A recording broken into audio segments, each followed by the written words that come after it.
Bonjour et bienvenue dans cette vidéo dans laquelle vous allez découvrir les nouveautés de la version 1.010 du thème WordPress étendard. Alors tout d'abord, merci beaucoup pour tous les retours que vous nous avez envoyés. Cela nous a permis d'améliorer étendard et sans vous, c'est vrai que n'aurions pas pu faire toutes ces modifications. Donc merci à vous qui avez regardé cette vidéo. Alors, passons maintenant aux nouveautés. Alors, la première des nouveautés est l'agencement des différents éléments sur la page d'accueil.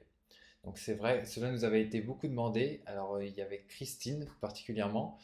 Et donc c'est désormais possible. Donc pour agencer les différents éléments de la page d'accueil, rendez-vous dans les options d'étendard et glisser-déposer simplement les éléments.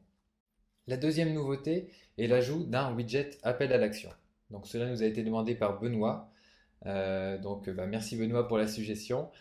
Et donc voilà, c'est désormais fonctionnel. Vous pouvez ajouter vos propres appels à l'action dans vos barres latérales.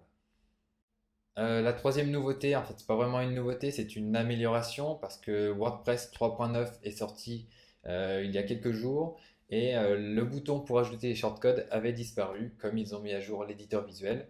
Donc on corrige cela et vous retrouverez le bouton pour ajouter les shortcodes. En parlant de shortcodes, il y avait Karine qui nous avait demandé de mettre des shortcodes pour que les boutons et les appels à l'action s'ouvrent dans de nouvelles fenêtres. Donc c'est désormais chose faite. Euh, En restant sur les shortcodes, nous avons ajouté deux nouveaux shortcodes. Donc le shortcode séparateur, donc pour séparer un petit peu votre contenu, et le shortcode toggle, donc c'est pour cacher votre contenu et l'afficher lorsque vos visiteurs cliqueront sur un lien. À partir de maintenant, les images qui seront liées à un fichier image s'afficheront en surimpression du site, comme pour les galeries en fait. Donc cela permet juste d'avoir un meilleur rendu. Nous avons également amélioré l'affichage des pages portfolio.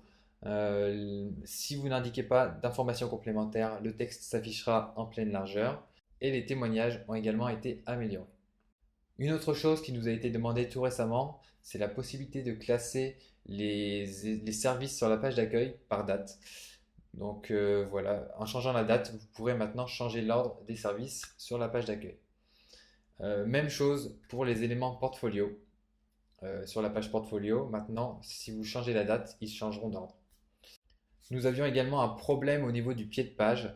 Lorsque vous ne renseignez pas de menu, un menu par défaut était affiché en bas à gauche de l'écran. Donc on a retiré cela et on a tout corrigé. Maintenant, ça devrait bien s'afficher.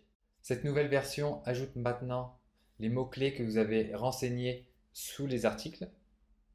Et dernière petite chose, si vous avez un fichier favicon.ico, placez-le à la racine de votre site et étendard se chargera de l'afficher.